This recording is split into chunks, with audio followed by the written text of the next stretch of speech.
as all of you are expanding that heart network and you're connecting to the heart chakras of all living things, you are awakening that hexagram power that we mentioned. That's not just the symbol for the human heart chakra. This is the symbol for the heart chakra in general. When a physical or quasi-physical heart is brought into form, one of the major corresponding geometries produced through the production of that physical, quasi-physical organ is the hexagram, the six-pointed star. So as you awaken the hearts of others, you are awakening that hexagrammal power.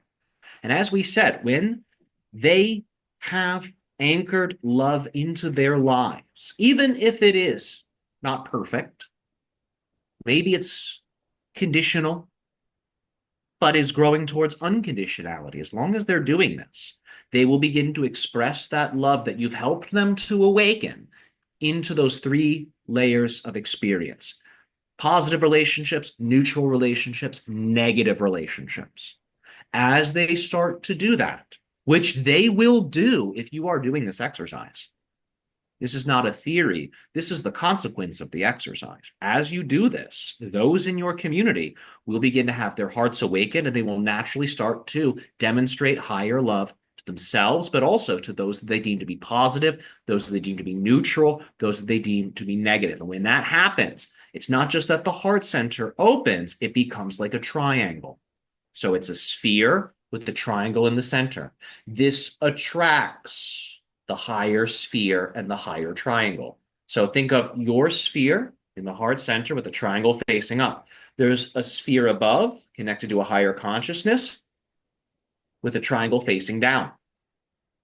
As they stabilize those three expressions of love, and as that fourth expression of love activates the love of the infinite inner being, they will begin to magnetize that higher consciousness. Those that do this willingly, they're choosing to be more loving, they're working on themselves. This will be a very, very beautiful process. It will be as if more of themselves has been revealed. It's as if they've received an influx of hidden consciousness that they were completely unaware of. And with that influx of energy comes a higher wisdom and the synchronicities needed to wield that energy auspiciously in a good way, healthy way.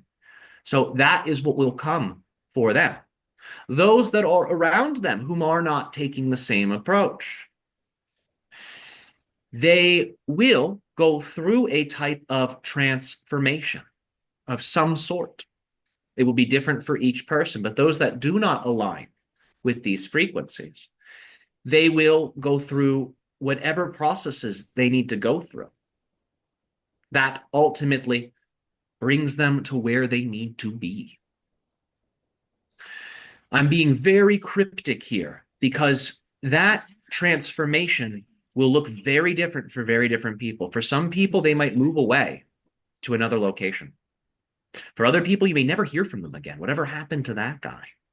Some people, they may actually pass away on your version of Earth. They're no longer a part of the expression. Now, this does not mean that those that pass away are bad people and they're not aligned with love. People sometimes leave because that's the best time. That's the best portal. So don't mistake someone dying as they weren't vibrating at the right frequency. Doesn't mean they were negative at all. So do keep this in mind, but that can be what happens when people do not align with those energies. In their reality, they still may be continuing on their own version of Earth. But that version of Earth will be a version where the collective has not chosen such loving energies. So for those that do, even if it is subtle for them, they invite that higher sphere, that higher being, symbolized as the upside down triangle in the sphere. It descends in and it completes that heart chakra. The walk-in phenomenon is a walking in of the higher self, ultimately, which is an extension of the soul. The higher self, because it represents your inner being, is mysterious. That's why when you close your eyes, it's darkness most of the time. It's a mysterious dimension.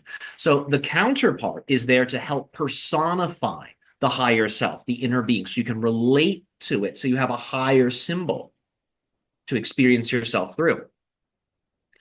So the walk-in phenomenon is occurring in synchrony with this heart awakening and humanity choosing to awaken the hearts of themselves, one another. That's the prerequisite for the walk-in experience. So the beings that are ready, the higher dimensional expressions of you that are all ready to walk in, they're standing by. They are creating the space and the conditions with all of you that allows for the collective heart of humanity to open so that higher dimensional level of soul energy can then easily step into the human experience. You are also setting the stage for those that are perhaps the lowest in vibration to be assisted so they can also receive this as well. It will get to a point where most people on your planet choose the higher alignment. It will be the minority that chooses to resist. This is why I spend less time talking about that minority, because you will see less and less and less of it as a presence, those energies that are in resistance to love. It begins first with you and your inner world. It then expands into your home and into your personal relationships, and finally into your community. Stabilize the love on those levels. And before you know it, it won't just be your personal community.